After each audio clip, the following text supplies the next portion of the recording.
প্রিয় দর্শক, এবারে আমরা যেতে চাচ্ছি আপনাদের প্রশ্নের ঢালি নিয়ে। প্রথম প্রশ্ন পাঠিয়েছেন মোহাম্মদ ফাউজান।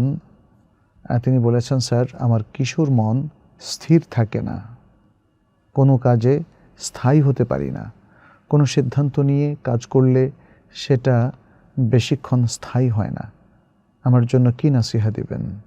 ফাউজান, তুমি একজন কিশোর এবং তুমি মনস্থির করতে পারছো না। তোমার প্রধান কাজ কিন্তু আল্লাহর ইবাদতের পাশাপাশি পড়াশোনা করা, এবং তোমার এই অভিযোগটা যে পড়াশোনায় তুমি মন বসাতে পারছো না, তাই না? মনের স্থিরতা তুমি পাচ্ছ না, মনটা অস্থির।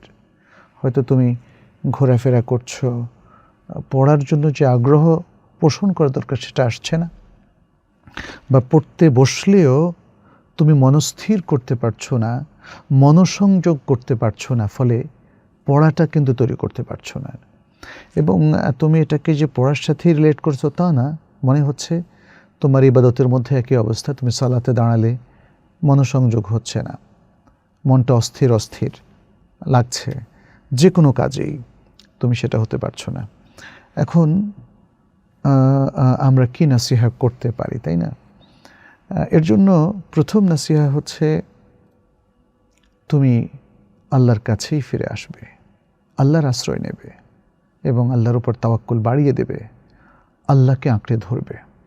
এটাকে বলা হয় আল-ইতিসাম বিল্লাহ ওয়া বিহাবলিল্লাহ, ওয়াতাসিমু বিহাবলিল্লাহি জামিআ, আল্লাহ তাআলা বলছেন। সুতরাং তুমি এই যে আল্লাহর পথে চলার জন্য সাধ্য অনুযায়ী ট্রাই করবে এবং নবী সাল্লাল্লাহু আলাইহি ওয়াসাল্লামের সুন্নাহকে তুমি অনুসরণ করার চেষ্টা করবে, আল্লাহ এবং তার রাসূলের প্রতি ভালোবাসা পোষণ করবে, তার প্রতি তাওয়াক্কুল, ঈমান এগুলো বাড়াতে থাকবে। এগুলো যত বাড়াতে পারবে ততই তোমার মনোসংযোগটা আস্তে আস্তে বাড়বে। কারণ তুমি যদি ভালো কাজে সম্পৃক্ত হওয়ার একটা অভ্যাস গড়ে তুলতে পারো, তাহলে দেখা যাবে যে তোমার অস্থিরতা কমে যাচ্ছে, তুমি এনজয় করছো সালাতকে, সিয়ামকে, এমনকি তোমার যে পড়ালেখা, যেখানে তুমি মনোসংযোগ করতে পারছো না সেখানেও।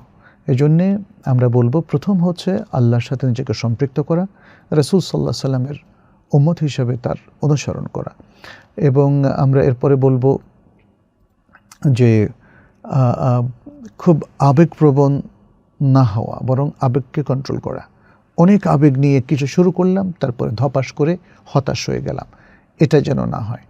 বরং আমি, যেহেতু আমার মনোসংযোগ আসছে না, আমি অল্প কিছু কাজ মনোসংযোগের মাধ্যমে যদি করি তাহলে হয়তো সেটার বরকত বেশি।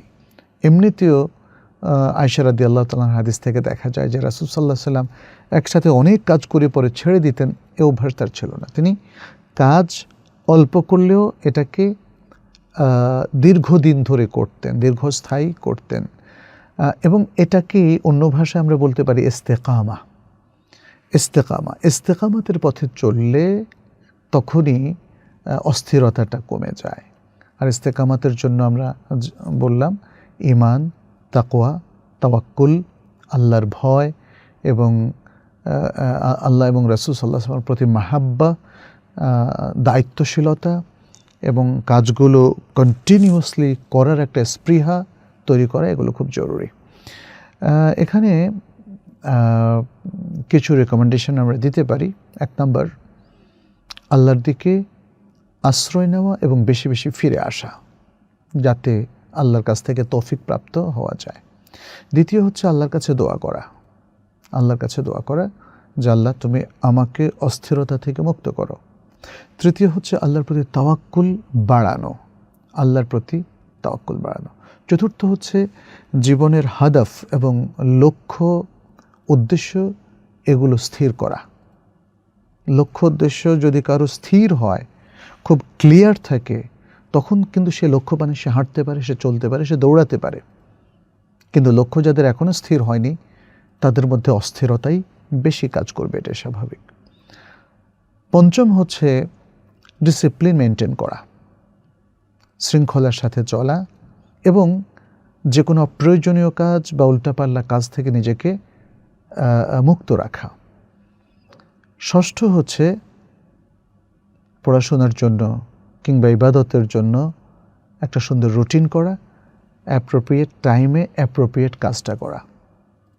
ঘুমানোর সময় যেন আমরা না খেলি, খেলার সময় যেন আমরা না ঘুমাই, পড়ার সময় যেন আমরা খাওয়া দাওয়া না করি, খাওয়ার টাইমে যেন না পড়ি। এভাবে আমরা, এটাকে বলা হয় তানজিমুল ওয়াক্ত, একটা সুন্দর ডিসিপ্লিন মেনটেন করা। সপ্তম হচ্ছে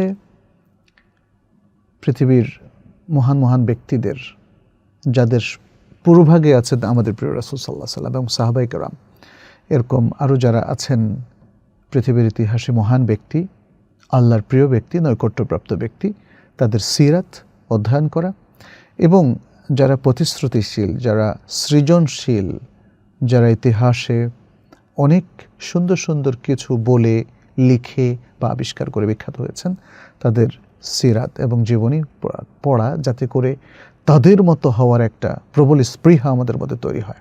অষ্টম হলো আমাদের পড়ার টেবিলে কিংবা পড়ার ঘরের দেয়ালে কিংবা ঘরের দেয়ালেও খুবই ইমপ্রেসিভ কিছু কথা, কিছু বক্তব্য, কিছু লাউহা, কিছু বোর্ড সুন্দর করে লিখে ঝোলানো, যাতে সেটা আমাদেরকে তাড়িত করে, সেটা আমাদেরকে প্রভাবিত করে, অনুপ্রাণিত করে। প্লাস কোরআনটাও রীতিমতো পড়া, কোরআনের প্রত্যেকটা আয়াতই ইমপ্রেসিভ। কোরআনের অনেকগুলো আয়াত যদি আমরা খুব খেয়াল করে পড়ি, মনে হয় যেন এইমাত্র নাজিল হয়েছে। সেগুলোও আমরা আমাদের পড়ার টেবিলে সামনে রাখতে পারি, যাতে করে এগুলো আমাদেরকে তাদেরকে রিমাইন্ডার দেয়। নবম হলো যে কোনো মালুমাতকে ইনকালকেট করা এবং সেগুলোকে ভালো করে ধারণ করার জন্য আমাদের যত ইন্দ্রিয় আছে সেগুলো সবগুলোকে কাজে লাগানো। চোখ দিয়ে, কান দিয়ে শোনা, ভালো করে মনোযোগ দিয়ে, তাই না? অনেক লেকচার আমরা শুনতে পারি। চোখ দিয়ে ভালো করে দেখা, মন দিয়ে মনোসংযোগ করা, মনও আমাদের একটা ইন্দ্রিয়, তাই না?